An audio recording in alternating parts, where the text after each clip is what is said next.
నమస్తే, welcome to Raj news. Delhi liquor కుంభకోణం కేసులో సంచలన పరిణామం చోటు చేసుకుంది. ఈ కేసులో భాగంగా అరెస్ట్ అయి తీహార్ జైల్లో ఉన్న ఆప్ నేత మనీష్ సిసోడియా విడుదలయ్యారు.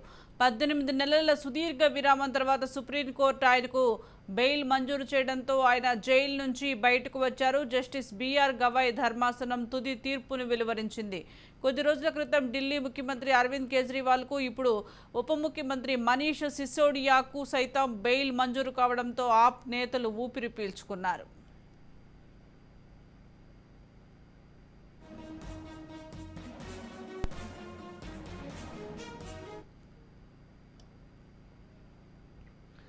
ఢిల్లీ లిక్కర్ కుంభకోణం కేసులో సంచలన పరిణామం చోటు చేసుకుంది. ఈ కేసులో భాగంగా అరెస్ట్ అయి తీహార్ జైల్లో ఉన్న ఆప్ నేత మనీష్ సిసోడియా విడుదలయ్యారు. 18 నెలల సుదీర్ఘ విరామం తర్వాత సుప్రీంకోర్టు ఆయనకు బెయిల్ మంజూరు చేయడంతో ఆయన జైలు నుంచి బయటకు వచ్చారు. జస్టిస్ బిఆర్ గవాయ్ ధర్మాసనం తుది తీర్పును వెలువరించింది. కొద్ది రోజుల క్రితం ఢిల్లీ ముఖ్యమంత్రి అరవింద్ కేజ్రీవాల్కు, ఇప్పుడు ఉప ముఖ్యమంత్రి మనీష్ సిసోడియాకు సైతం బెయిల్ మంజూరు కావడంతో ఆప్ నేతలు ఊపిరి పీల్చుకున్నారు. దీనికి సంబంధించి మరింత సమాచారం క్రైమ్ మహేందర్ రెడ్డి అందిస్తారు. మహేందర్ రెడ్డి, చెప్పండి, ఢిల్లీ లిక్కర్ కేసుకు సంబంధించి ఇటు మనీష్ సిసోడియాకి బెయిల్ మంజూరైనట్లుగా తెలుస్తోంది, అప్డేట్స్ ఏంటి? ఢిల్లీ లిక్కర్ కుంభకోణం కేసులో తీహార్ లో ఉన్న ఢిల్లీ మాజీ డిప్యూటీ సీఎం మనీష్ సిసోడియాకు సుప్రీంకోర్టు బెయిల్ ఇచ్చిన సంగతి తెలిసిందే. దీంతో దాదాపు 17 నెలల తర్వాత మనీష్ సిసోడియా తీహార్ జైలు నుంచి విడుదలయ్యారు. అయితే ఒక రాష్ట్ర ఉప ముఖ్యమంత్రి అరెస్ట్ అవ్వడం, ఇంత పెద్ద కేసులో అది కూడా నేరుగా జైలుకు పంపడం, ఇవన్నీ కూడా మనం చూసాం. అలాంటి పెద్ద నేరం అనేది చెప్పొచ్చు, ఆర్థిక నేరం దీంట్లో ఉందని చెప్పుకోవచ్చు. మరి మొత్తానికైతే మనీష్ సిసోడియాకు 17 నెలల తర్వాత తీహార్ జైలు నుంచి అయితే విడుదలయ్యారు. మరి లిక్కర్ స్కామ్ విచారణ ప్రారంభించిన జాప్యాన్ని పరిలో తీసుకున్న సుప్రీంకోర్టు, సిబిఐ, ఈడీ రెండింటిలోనూ బెయిల్ మంజూరు చేయడంతో ఆయన విడుదలయ్యారు. అయితే బెయిల్ రావడంతో తీహార్ నుంచి సిసోడియా బయటకు వచ్చారు. దీంతో జైలు వెలుపల భారత్ మాతాకి జై, ఇంకిలాబ్ జిందాబాద్ అనే నినాదాలు హోరెత్తాయి.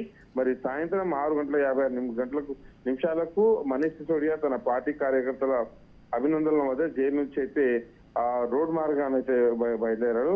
మొత్తానికి ఇప్పుడు ఒకవైపు మనీష్ సిసోడియా విడుదలైన నేపథ్యంలో ఇప్పుడు ఉత్తర తెలంగాణ వైపే ముఖ్యంగా కేసీఆర్ తన దీనిలో కవిత పైన దృష్టి సారింది. మరి కవిత దాదాపు 150 రోజుల దగ్గరికి వస్తుంది. జైలుకు వెళ్లి మార్చిలో వెళ్ళింది. ఇక్కడ కూడా తాను బెయిల్ అప్లై చేసుకుంటూనే ఉంది. తరచూ ఈ మధ్య కాలంలో బెయిల్ వేసి మరి మరోసారి ఆ బెయిల్ పిటిషన్ అయితే విరమించుకుంది.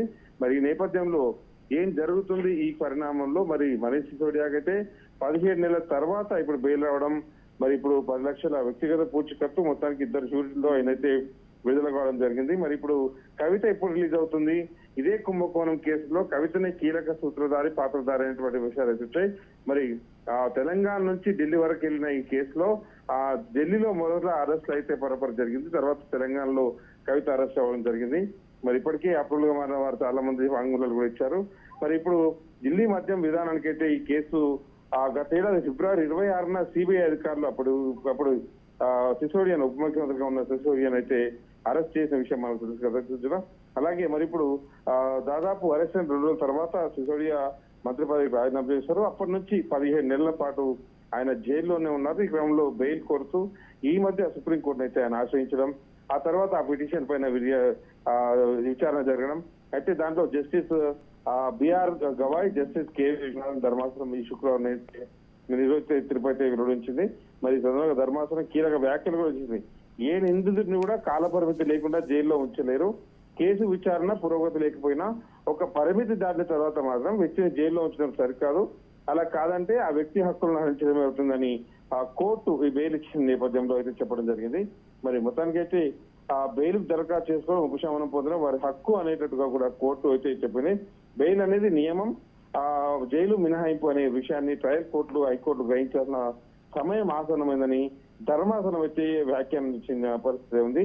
సిసోడియాకు బెయిల్ మంజూరు కావడం, ఇప్పుడు ఆమ్ ఆద్మీ పార్టీ నేతలు అయితే హర్షం వ్యక్తం చేశారు. మరి ఈ రోజు దేశం అంతా ఆనందంగా ఉందంటూ వాళ్ళు చెప్పారు. గత 530 రోజులుగా సిసోడియాను జైల్లో అయితే పెట్టారు.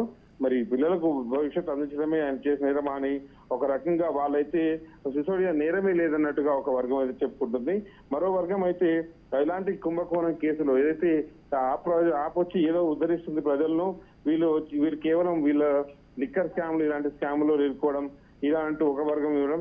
మొత్తానికైతే ఈ లిక్కర్ స్కామ్ అనేది దేశాన్ని ఒక కుదుపు కుదిరిన విషయం తెలిసింది. ముఖ్యంగా ఢిల్లీ నుంచి ఉప ముఖ్యమంత్రి అరెస్ట్ కావడం, ఇక్కడ ముఖ్యమంత్రిగా కొనసాగుతున్న కేసీఆర్ తనయ్య అరెస్ట్ అవ్వడం, మరి ఇవన్నీ కూడా మనం చూసాం. దానికైతే ఇరు సిసోడియాకు బెయిల్ రావడం పైన తర్వాత ఆమ్ ఆద్మీ పార్టీ నేతలు అయితే హర్షం వ్యక్తం చేస్తున్నారు. Right, thank you Mahender.